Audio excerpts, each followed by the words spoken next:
بسم اللہ الرحمن الرحیم۔ ذکر قلبی۔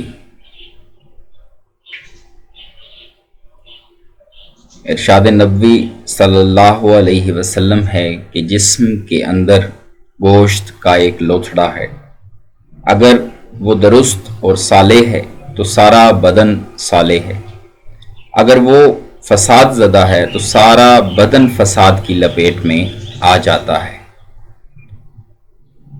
تو قلب سے مراد گوشت کے لوتھڑے یعنی دل، جو خون پمپ کرنے کی مشین ہے، کے اندر ایک لطیفہ ربانی ہے اور عالم امر سے ہے۔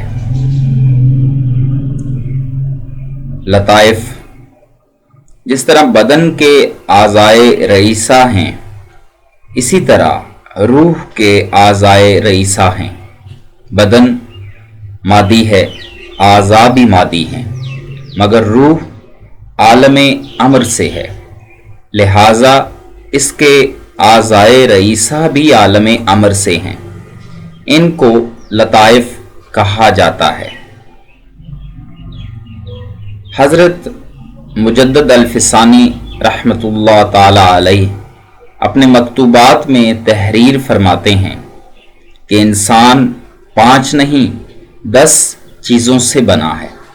5 اجزائے بدن ہیں اور 5 لطائف روحانی۔ بدن کے اجزاء مٹی، آگ، ہوا، پانی اور ان کے ملنے سے نفس بنا، جبکہ روح کے 5 لطائف ہیں: قلب، روح، سری، خفی اور اخفا۔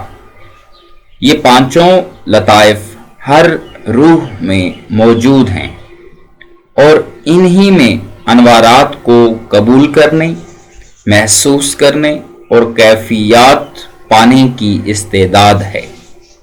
یہ 5 لطائف تو بنیاد ہیں۔ حضرت مجدد الفسانی رحمۃ اللہ تعالی علیہ نے تو ان پہ وارد ہونے والے انوارات کے رنگ بھی تحریر فرمائے ہیں، نیز مختلف سلاسل میں ان 5 کو بنیاد مانا جاتا ہے۔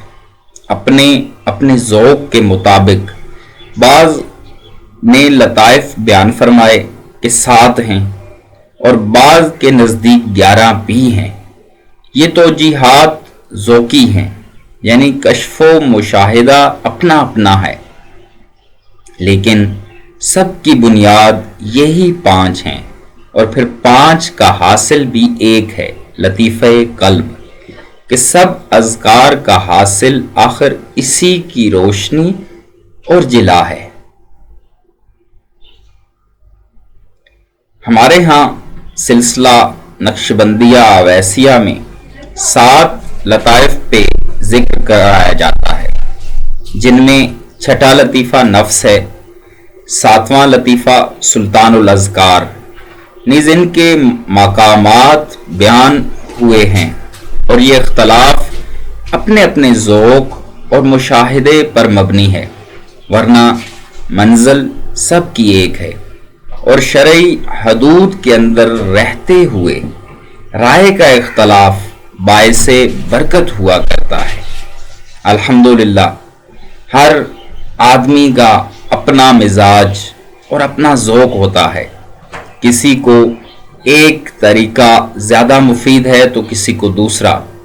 یہی وجہ ہے کہ بعض شیوخ طالب کو دوسرے شیخ کے پاس بھیج دیتے تھے کہ تمہارا حصہ وہاں ہے۔ اس سے یہ سمجھنا صحیح نہیں ہے کہ ولایت کوئی جاگیر ہے اور مختلف لوگوں کے پاس اس کے مختلف حصے ہیں، بلکہ وہ ان کا ذوق دیکھ کر اندازہ فرماتے تھے کہ انہیں وہاں سے فائدہ ہوگا، وگرنہ تو ہر مومن ولی اللہ ہے۔ یہ رسید ہے اس بات کی کہ اللہ ہر مومن کا دوست ہے اور اسے ایک درجہ ولایت کا حاصل ہے۔ ہاں، مشائخ اسے پالش فرماتے ہیں اور مزید قرب الہی نصیب ہوتا ہے، مزید توفیق عمل نصیب ہوتی ہے، تو قرب الہی میں مزید ترقی نصیب ہوتی ہے اور درجہ احسان یعنی حضور حق کا ادراک نصیب ہوتا ہے۔